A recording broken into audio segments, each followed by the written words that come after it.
și pământul clătinându-se, mormintele deschizându-se și trupurile sfinților sfântându-se, care a zorbit cu moarte pe moarte și a săpat pe cel și avea stăpânia monstătică pe tine diavolul, diavolul, te jur cu numele Lui Dumnezeu care în capul vieții și al lui Heruvin și sabie de foc ce se întorcea de slăjea, cu tremură-te și te depărtează.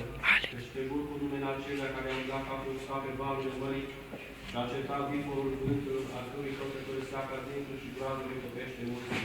Și acela și acum spănucește prin noi, teme-te, ieși și te depărtează de la zilea aceasta și să nu te întorci să te ascunzi în el, nici să umbli, nici noapte, nici ziua, nici dimineață, nici amiază, și te du în arme și te până ziua cea mare vătite cu decrății.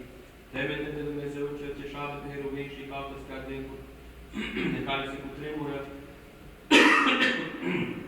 îngerii, arhanghelii, scaunele, domniile, începătoriile, stăpânile, puterile, heruvimii cei cu ochi mulți și serafimii cei cu câte 6 ani, de care se cutremură cerul și pământul, mare și toate câte sunt în ea.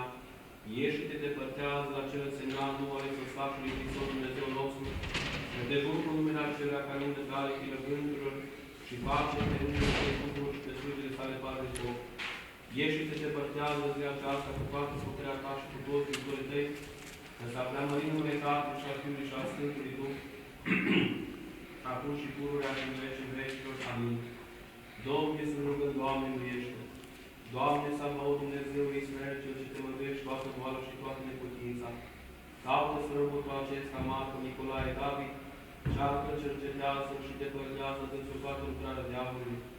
Cearcă dururile cele necurate și îl depărtează și curățește lucrul luminilor tale și lucrând cu rabnica ta lucrare zdrobește de grea pe satana sub picioarele lui și dă verința asupra lui și asupra dururilor cele necurate.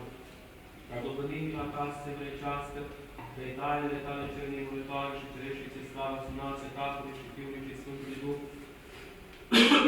acum și pururea și în vecii vecilor. Amin. Domnul să ne rugăm, Doamne, miluiește! Stăpâne, Doamne, cel ce ești cei care ai făcut pe om după chipul și după asemănarea ta,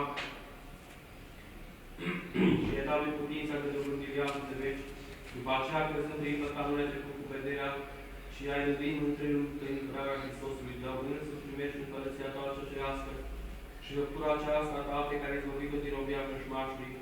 Deschide-lui ochii gândului ca să slucească în la Evangheliei tale, însoțește diavolului cu îngeri de lumină ca să-i lovească pe de toate mântuirea mântuitorului, de înfrânarea cel viclean, de demonul cel de amează și de lucirele. Depărtează de la dânsul pe tot vicleanul și Nicolae Duh care se ascunde și se cuibează în inima lui. Depărtează dânsul pe tot vicleanul și Nicolae Duh care se ascunde și stai afară, vezi că trebuie să vină ora, dacă spui să nu sune pe numărul meu că filmez. Depărtează dânsul pe tot vicleanul și Nicolae Duh care se ascunde și se cuibează în inima lui. Duhul înșelăciunii, Duhul vicleșugului, Duhul slujirilor și a toată răcomia, Duhul minciunii și a toată necurăția, care lucrează după văsătura diavolului și după pieroare cuvântătoare și turme și Sfânta Hristosului,